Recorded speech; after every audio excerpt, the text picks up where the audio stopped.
बच्चों हम फटाफट पहला क्वेश्चन देख लेते हैं। तो पहले क्वेश्चन में बोला गया कि 1/2 तथा 5/7 के बीच 4 परिमेय संख्याओं को आपको निकालना है। देखो परिमेय संख्या को निकालने से पहले एक बात हमेशा याद रखना कि नीचे का जो बेस है यानी कि जो हर होता है, जो डिनोमिनेटर होता है वो सेम होना चाहिए। तो अगर वो सेम नहीं होता तो हमें उससे एलसीएम निकालना पड़ेगा। तो 2/2 और 7 का जब एलसीएम निकालेंगे तो 14 आएगा। ठीक है, मैं आपको बता देता हूँ, दिखा देता हूँ कि किस प्रकार से जो है आता है। ये देखिए, अगर 2 है और 7 है तो इसका एलसीएम लेंगे तो देखो 2 1 जा 2 हो गया और 7 आ गया, तो 2 7 जा 14 आ गया, है ना। तो क्या आ गया 14, तो 14 लिख दिया हमने एलसीएम। अब फटाफट देखिए, हमने 1/2 उतारा। अब 14 जो है हमें यहाँ पे 14 करना है, तो किसकी मल्टीप्लाई करेंगे, 7 की करेंगे, और जो नीचे कर रहे हैं वो ऊपर भी करेंगे मल्टीप्लाई। तो इस तरीके से 7/14 आ गया। उसके बाद एंड दूसरे वाला कौन है, 5/7 है। दूसरा वाला कौन है, 5/7। तो अब हमें यहाँ 14 करना है। तो अब आप मुझे बताइए कि यहाँ 14 करने के लिए किसकी मल्टीप्लाई करेंगे, 2 की मल्टीप्लाई करेंगे। ठीक है, क्योंकि हमने एलसीएम जो है 14 निकाला है, तो नीचे हमें 14 चाहिए। क्या चाहिए, 14। अब 7 को किससे मल्टीप्लाई करेंगे, 14 आ जाए। ठीक है, एक तरीका तो ऐसे समझ लो।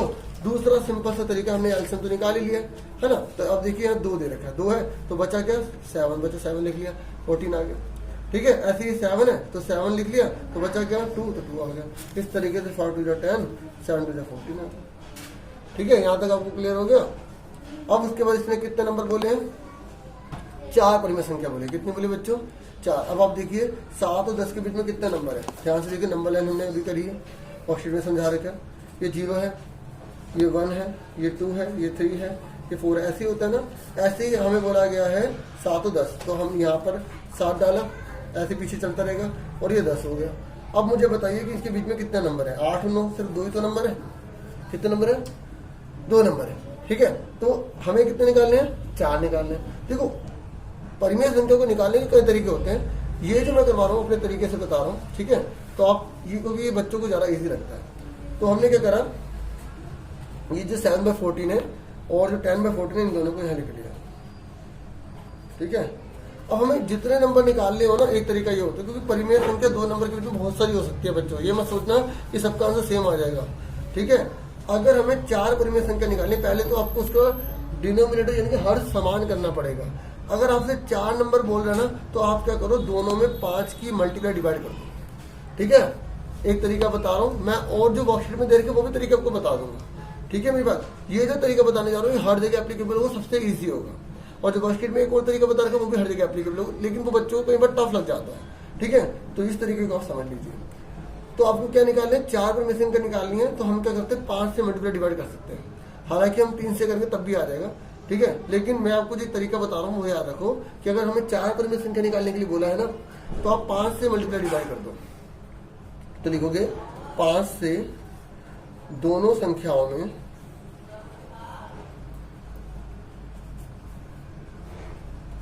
गुणा तथा भाग करने पर, गुणा तथा भाग करने पर।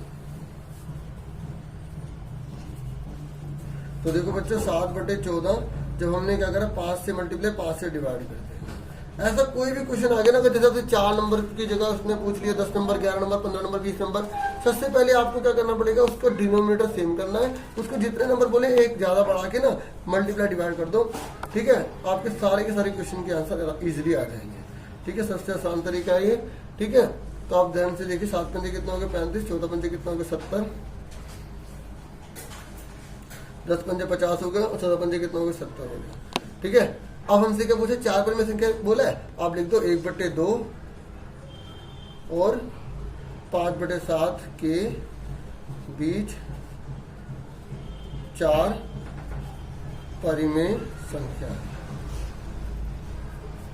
तो कौन कौन सी हैं, देखो 35 और 50 के बीच में कौन कौन सी हैं, तो यहाँ पे आंसर लिख दिया 36/70। देखो नीचे वाला जो डिनोमिनेटर ना हर वो सेम रहेगा, 36/70, 37/70, 38/70, 39/70। सिर्फ हमें 4 लिखने, तो हमने 4 लिख दी। किसी बच्चे ने 49 लिखा, 48 लिखा, 47 लिखा, तो वो कुछ भी लिख सकता है बच्चों। समझ में आ गई मेरी बात। ठीक है, ये आसान तरीका। अब मैं आपको इसको दूसरे तरीके से भी करवा देता हूँ, जो आपको वर्कशीट में दे रखे हैं, वो रफ तरीके से समझाऊंगा। ठीक है, ताकि आपको अच्छे से क्लियर भी हो जाए, पता भी लग जाए। ये आप स्क्रीनशॉट लेना चाहते हैं तो इसका आप ले सकते हैं। देखो अगर आपको वर्कशीट के हिसाब से करना है तो आपने सबसे पहले एल्सियम लेके ऐसा बना दिया, ठीक है। उसके बाद आपको कितने नंबर निकालने हैं बच्चों, आपको नंबर निकालने हैं 4 निकालने हैं। कितने निकालने हैं 4, और अभी कितने हैं, अभी खाली 2 है। एक 8/14 है, दूसरा कितना है 9/14, 2 ही तो है। लेकिन अब आपको 4 निकालने हैं तो वर्कशीट के हिसाब से पता क्या बोला गया है कि आपने जैसे 2 नंबर निकाल लिए तो आप इनमें से जैसे पहले ये है ना, इसको लिया आपने, और ये जो आपने नंबर निकाला वो, क्योंकि देखो 4 तो 10 के बीच में 8 और 9 है ना, तो आपने एक नंबर ये वाला ले लिया और एक नंबर आपने ये वाला ले लिया, ठीक है। अब इन दोनों को जोड़ दो, जोड़ के आधा करना है, ठीक है। अब welcome dear students in AC starter. आज मैं आपको वर्कशीट नंबर 7 करवाने जा रहा हूँ। ये मैथ्स की वर्कशीट रहने वाली है और हिंदी मीडियम और इंग्लिश मीडियम दोनों बच्चे ध्यान से समझना। सबसे पहले मैं आपको वर्कशीट समझाने से पहले कुछ कंसेप्ट समझा रहा हूँ ताकि आपको इसको करने में किसी प्रकार की कोई परेशानी ना हो। तो सबसे पहले आप समझ लीजिए, ध्यान देखिए, जो लाइन है आपको कैसे दिखाई दे रही है। ये लाइन कोई भी एक दूसरे को काट रही है, नहीं काट रही ना। जब 2 लाइन एक दूसरे को कभी नहीं काटती तो उन्हें पैरेलल कहते हैं। क्या कहते हैं, पैरेलल। आपको पता होगा जब दोनों तरफ एरो बनाते हैं तो उसे पैरेलल, ठीक है, उन्हें लाइन कहते हैं। और अगर वो एक दूसरे को नहीं काटते तो पैरेलल लाइन कहेंगे। क्या कहेंगे, पैरेलल लाइन, ठीक है। यहाँ तक समझ में आ गई। हिंदी में क्या बोलेंगे, समांतर रेखाएं, ठीक है। हमने सिर्फ 2 लिए, बहुत सारी हो सकती है, ठीक है। अगर एक लाइन दूसरी लाइन को काटती है तो उसे इंटरसेक्टिंग लाइन कहते हैं, इंटरसेक्टिंग लाइन, यानी कि प्रतिच्छेदी रेखाएं।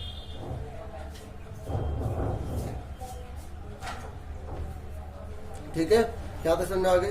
अब ध्यान सुनो, जब 2 लाइन पैरेलल होती हैं और उनको तीसरी लाइन को अगर काट के जा रही होती है तो 2 पैरेलल लाइन को जो तीसरी लाइन काट रही है ना उसको हम त्रियक रेखा कहते हैं। क्या कहते हैं, त्रियक रेखा, ठीक है। क्या बोलते हैं इंग्लिश में, ट्रांसवर्सल लाइन,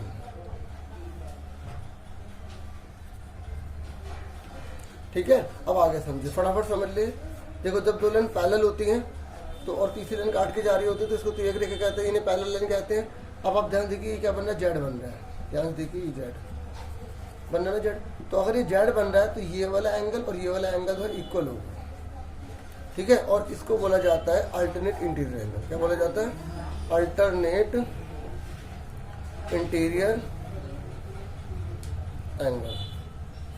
हिंदी में बोला जाता है अंतः एकांतर कोण,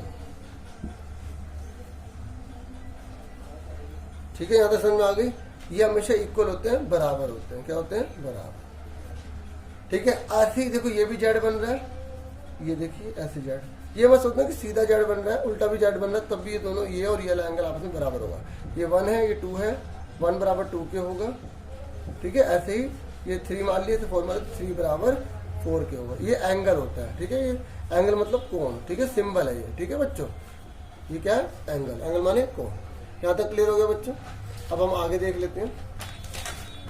देखो जब 2 लाइन आपस में एक दूसरे को काटती हैं और तीसरी लाइन अगर जा रही है तो ट्रांसवर्सल कहते हैं। यहाँ तक समझ गए। इस लाइन के ऊपर वाला, इस लाइन के ऊपर ये वाला एंगल, इस लाइन के ऊपर वाला ये वाला एंगल, ये दोनों भी इक्वल होते हैं, ठीक है। और इसको बोला जाता है करस्पॉन्डिंग एंगल। क्या बोला जाता है, करस्पॉन्डिंग एंगल, ठीक है। हिंदी में क्या होता है, संगत कोण। क्या होता है बच्चों, संगत कोण, ठीक है, बराबर होते हैं। समझ में आ गई। ये सारी की सारी चीजें हमारी जो वर्कशीट में काम आएंगी, ध्यान से समझ लीजिए।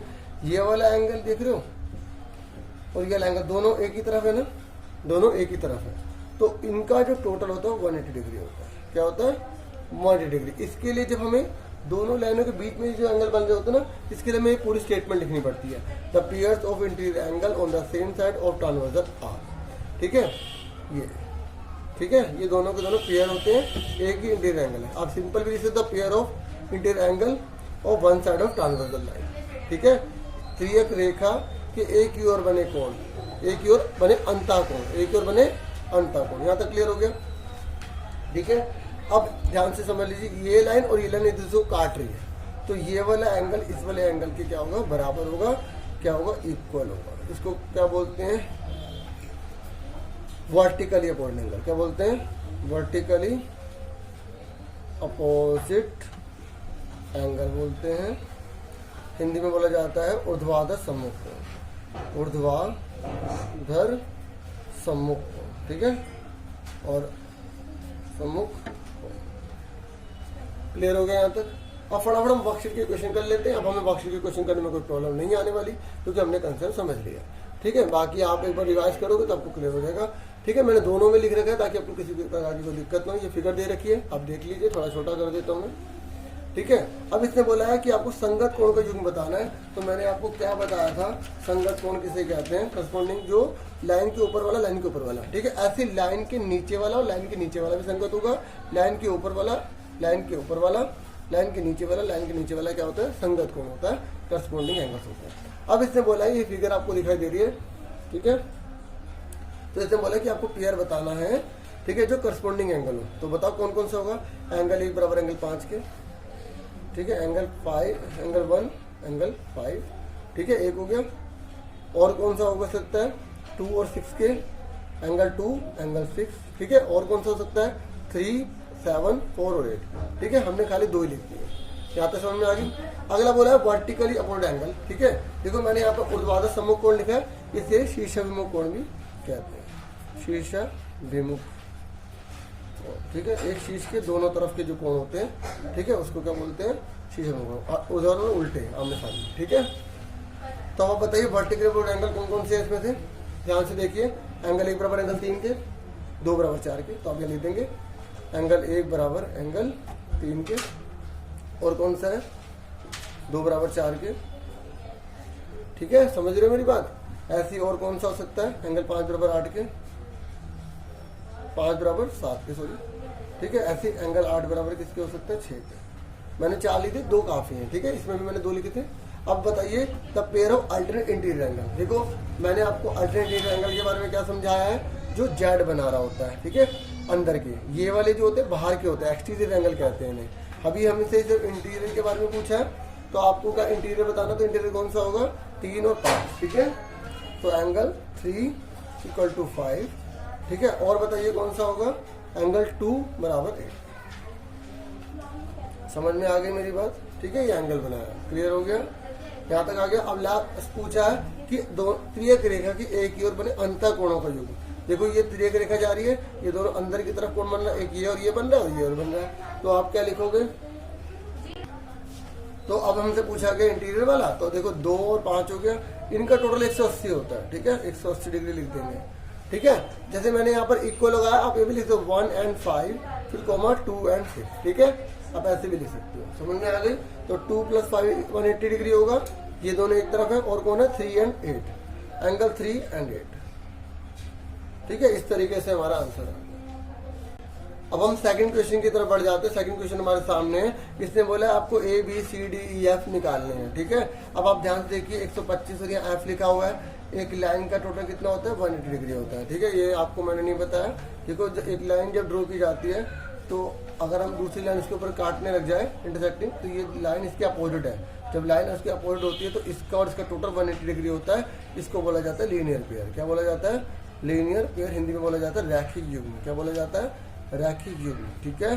तो अब हम इसका इस्तेमाल करने जा रहे हैं। तो अब देखिए यहाँ ई लिखा है, 125 लिखा है, हम लिखेंगे जो E + 125, ठीक है, डिग्री लगा देना, = 180 डिग्री। क्यों है ऐसा, क्योंकि लीनियर पेयर है। क्या है, लीनियर पेयर, ठीक है। हिंदी वाले क्या लिखेंगे, रैखिक युग्म। हिंदी वाले हिंदी में लिखेंगे, इंग्लिश वाले इंग्लिश में लिखेंगे, ठीक है बच्चों। तो E कितना आ गया, 180 में से 125 घटा दिए, तो हमारा कितना आंसर आ जाएगा, 10 में से 5 गए 5, 7 में 2 के 5, 55 डिग्री आएगी, ठीक है। समझ में आ गई। अब ध्यान से देखिए F निकालना है। देखो ये देखो, ध्यान से देखो, ये कांटा लगा है ना, तो मैंने आपको कांटा लगा वाला कौन सा फॉर्मूला सिखाया है, आप देखिए ये रहा, ठीक है, वर्टिकल अपोजिट एंगल है ना, ये रहा, कांटा लगा है ना। इस तरीके से थोड़ा याद रह जाता है, थोड़ा स्टाइल करने से, है ना। तो एंगल E बराबर F के होगा, = कितना हो जाएगा, 55 डिग्री। क्यों होगा, क्योंकि देखो हमने E निकाल लिया है, और E किसके बराबर, F के, तो E बराबर F कितना होगा, 55 डिग्री। क्यों हुआ, vertically opposite angle, vertically opposite angle, ठीक है। हिंदी वाले क्या लिखेंगे, शीर्षाभिमुख कोण। क्या लिखेंगे, शीर्षाभिमुख कोण, ठीक है, शीर्षाभिमुख कोण, ठीक है बच्चों। यहाँ तक आ गया। अब इसने देखो ये 125 है, ये डी, तो ये लाइन के ऊपर वाला है, ये भी लाइन के ऊपर वाला है, तो बराबर। देखो बच्चों जो डी है वो 125 का क्यों होगा, समझ गए, ये लाइन के ऊपर वाला है, ये भी लाइन के ऊपर वाला है, तो कितना होगा 125 क्यों होगा, करस्पॉन्डिंग एंगल होगा, तो ये वाला रूल लगेगा करस्पॉन्डिंग। देखो लाइन के ऊपर वाला बराबर होता है, उसे बोलते हैं करस्पॉन्डिंग एंगल, हिंदी में बोलते हैं संगत कोण, ठीक है। तो आप यहाँ पर क्या लिखोगे, करस्पॉन्डिंग एंगल, ठीक है। हिंदी वालों के लिए भी लिख रहा हूँ, हिंदी और हिंदी वालों के लिए, ठीक है, करस्पॉन्डिंग एंगल, तो क्या बोलेंगे हिंदी में, संगत कोण। यहाँ तक समझ में आ गया प्यारे बच्चों। अब हमने क्या क्या निकाल लिया, हमने ई निकाल लिया, एफ निकाल लिया, डी निकाल लिया, अब हमें और निकालना है। अब देखो हमने डी निकाल लिया, डी किसके बराबर होगा, बी के बराबर होगा, ठीक है, क्यों होगा, कांटा लगा है ना, तो ये लिखेंगे बी बराबर डी बराबर कितना हो गया, 125 आ गया। और कौन से रूल से हो गया, कांटा लगे वाला फॉर्मूला क्या होता है, vertically upward angle, vertically upward angle. देखो मैं शॉर्ट में लिख रहा हूँ, आपको पूरा पूरा लिखना है, वर्टिकली अपवर्ड एंगल, ठीक है। हिंदी वाले क्या लिखेंगे, शीर्ष विमुख कोण,